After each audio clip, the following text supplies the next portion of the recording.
Hello mga mamis, I'm back. So ngayon lang ako nakapag-upload ulit ng video kasi nga busy. Hindi naman sa totally busy, kaya lang pinagkakabalahan kong gawin yung topper ng Dota. So sobrang hirap na kasi talagang gawin.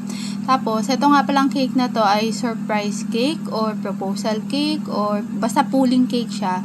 Ang una talaga in order dyan ni customer, butterfly lang siya na design, tapos bigla niya na pina-change ng pulling cake pang proposal nga. So, ganyan na nga, 'di ba? Pag sa ating mga baker, minsan una tayo nakakaalam or pangalawa, syempre ganun.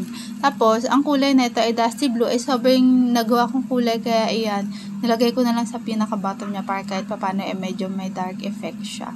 Tapos, ayan lang siya. Konti lang yung pinaka-final coat ko na para ma-achieve yung kulay na yan. Syempre, blue lang siya, tapos lagyan mo lang unti-unti ng kulay black. Tapos, ayan na nga.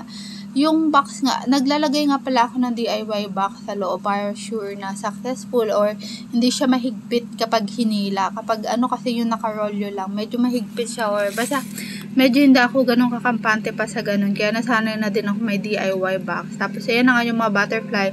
Ayan, walang available kasi sa online na nabibili na ganung kulay mismo. Kaya lang yan siya. Ako na lang mismo nag-print niyan, tapos binalutan ko pa siya ulit ng tape, and nilagyan ko, glino ko siya dyan sa mga straw na yan para itutusok-tusok ko lang siya kasi ayaw ko nang dinidikit yung papel sa icing mismo, baka kasi matanggal siya and nasanay na din ako na ganyan tinutusok siya.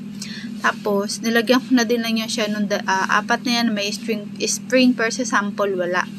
And then ayun na nga, nilagyan ko na din lang siya ng konting dragons na ganyan na puti. Tapos, ayan na yung pinaka-final design niya. Ganyan lang, diba? Napaka-simple lang siya. Then, yung happy birthday topper, as usual, ako pa din yung niyan. Print ko lang niya siya. Ako pa din yung nagmano-manong cutout niyan. Tapos, ito na yung kanyang pinaka-final outcome. Nilagyan ko din siya ng parang film. Yung, print ng greetings, kaya mukha makintab. Tapos ito na nga pala yung nasa loob na DIY box, 'di ba? Mga picture 'yan nung couple, tapos yan may mga blank space or suspension siya para at least mas matagal yung hugot bago yung proposal na will you marry me. Tada, o 'di ba? Print ko din lang yan siya.